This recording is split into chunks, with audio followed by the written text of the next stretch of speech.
ٹھیک ہے وہ ماضی میں مسلم لیگ نواز کے ساتھ تھے، لیکن اب اگر وہ تحریک انصاف میں آنا چاہتے ہیں تو عمران خان صاحب نے اپنی پارٹی کا دروازہ کھول دیا تھا. لیکن ناظرین، یہ دروازہ جو عمران خان نے زبیر عمر کے لیے کھولا، اسے پارٹی نے نہ جانے کن وجوہات کی بنا پہ اس دروازے کو بند کر دیا، کلوز کر دیا.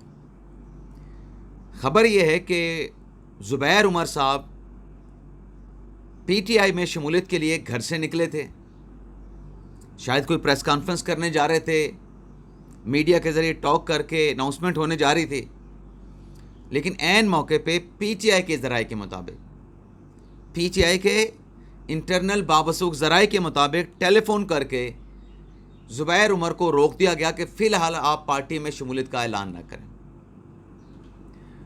تو جب یہ ان کو ٹیلی فون کال کی گئی تو زبیر عمر صاحب کی پارٹی میں شمولیت کا جو معاملہ تھا وہ وہیں پہ رک گیا.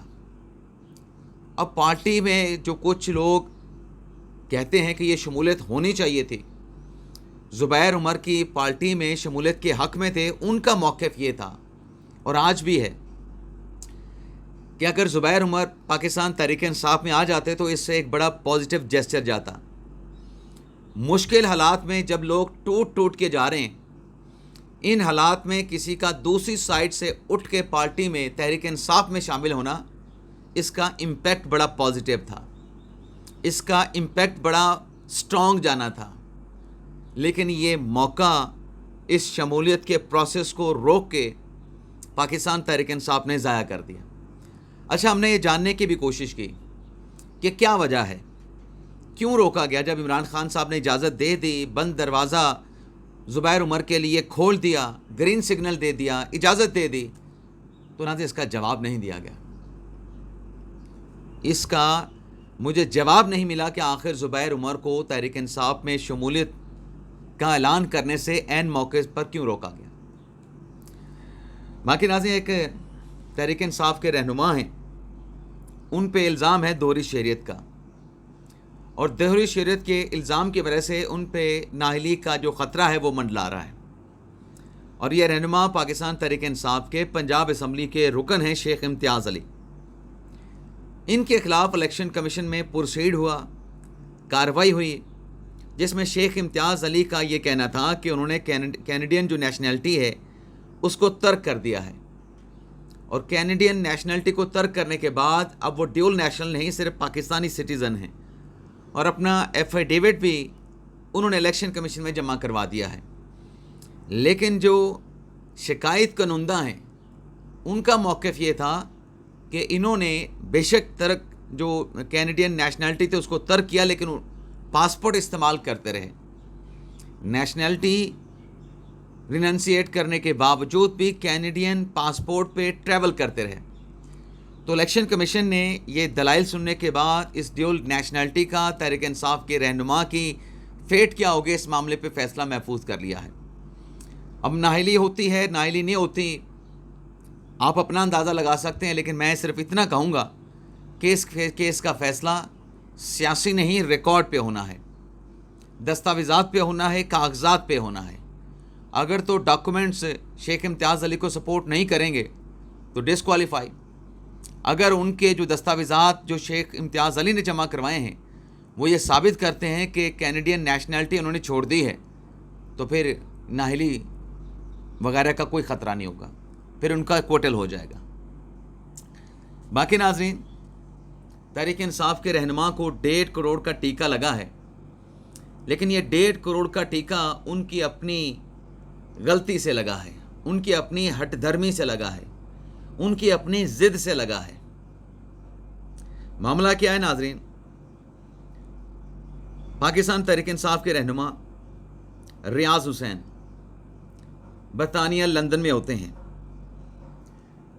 2019-20 کی بات ہے کہ جب اخبارات میں قاضی فائزہ کے خلاف ریفرنس، ان کو ٹارگٹ کرنا، ان کو نشانہ بنانا، اور جنگ گروپ کے سربراہ میر شکیل الرحمان کی گرفتاری کے حوالے سے جب خبریں چھپ رہی تھیں، عمران خان صاحب کی حکومت کے خلاف ایک مضبوط نیریٹو بن رہا تھا، تو لندن کے یہ پی ٹی آئی کے رہنما ریاض حسین، جو کہ اب سابق عہدیدار ہو چکے ہیں پی ٹی آئی کے، ان کی طرف سے لندن میں جو جنگ جیو گروپ کے نمائندہ ہیں، سینئر رپورٹر ہیں، کریڈیبل رپورٹر ہیں، دبنگ رپورٹر ہیں، اور ان کی کریڈیبلٹی پہ کسی قسم کا کوشچن نہیں ہے، مرتضی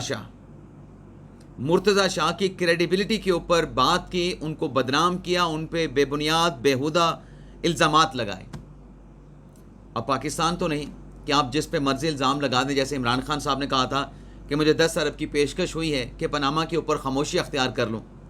اب اس پہ ڈیفیمیشن کا سوٹ عمران خان کے خلاف فائل ہے. وہاں پہ عمران خان صاحب شواہد دینے کی بجائے، وہ بندہ بتانے کے بجائے کہ آفر کون لے کے آیا تھا 10 ارب کی شہباز شریف کی طرف سے، عمران خان صاحب لیگل موشگافیوں کے پیچھے چھپ رہے ہیں. عمران خان صاحب لیگل ٹیکنیکلٹیز کے پیچھے چھپ رہے ہیں کہ یہ کیس ایڈیشنل سیشن جج کی عدالت میں چلنے کے بجائے سیشن عدالت میں چلنا چاہیے. مرتضی شاہ نے اس بے بنیاد پراپوگنڈے پہ، کمپین پہ، الزامات پہ لندن کی عدالت میں کیس کر دیا، ڈیفیمیشن کا سوٹ فائل کر دیا.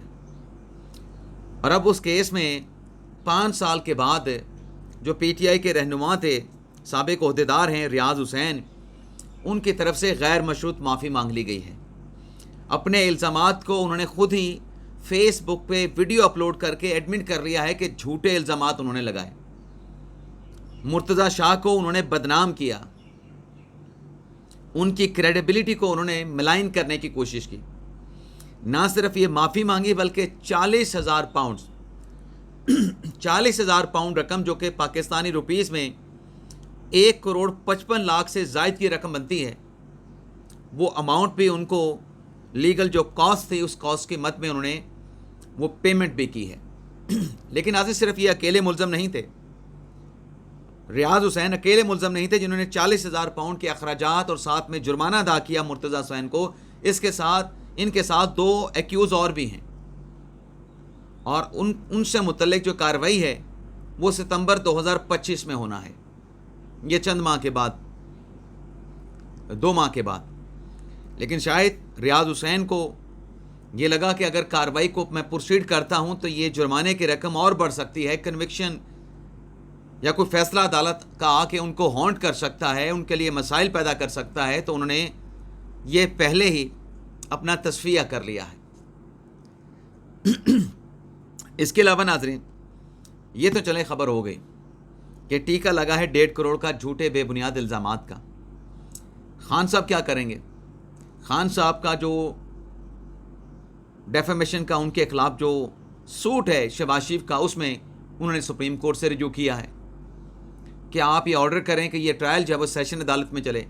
اچھا، سیشن عدالت میں بھی اگر ٹرائل چل جائے تو وہاں پر بھی تو عمران خان صاحب کو بتانا پڑے گا کہ آپ نے یہ الزامات کن بیسس پہ لگایا، اس کا ایویڈنس کیا ہے، اس کے شواہد کیا ہیں، دستاویزات کیا ہیں. تو وہاں پہ جو بتانا ہے یہاں پہ بتا دیں. اس کے علاوہ ناظرین، پاکستان تحریک انصاف کی خاتون رہنما صنم جاوید، جنہیں ریاست مخالف مواد سوشل میڈیا پہ اپلوڈ کرنے پہ گرفتار کیا گیا تھا، اور پھر اس گرفتاری کے بعد ٹرائل کورٹ نے ضمانت درخواست مسترد کی تھی. صنم جاوید کی طرف سے لاہور ہائی کورٹ سے رجوع کیا گیا تھا. میاں اشفاق علی ان کی طرف سے لاہور ہائی کورٹ میں پیش ہوئے تھے. لاہور ہائی کورٹ نے صنم جاوید کی ضمانت کو ایکسیپٹ کر لیا تھا 5 لاکھ کے مچلکوں کے عوض، اور ضمانت پہ صنم جاوید کو رہا کرنے کا حکم دیا تھا. تو کل ناظرین رات کی ڈیولپمنٹ یہ ہوئی ہے کہ صنم جاوید کو لاہور کی کوٹ لکھپت جیل سے رہا کر دیا گیا ہے. تو یہ تھا ناظرین ہمارا آج کا ویڈیو لاگ. آپ سے اجازت چاہتے ہیں. اللہ تعالی ہم سب کا حامی ناصر ہو. اپنی دعاؤں میں یاد رکھیے گا. اللہ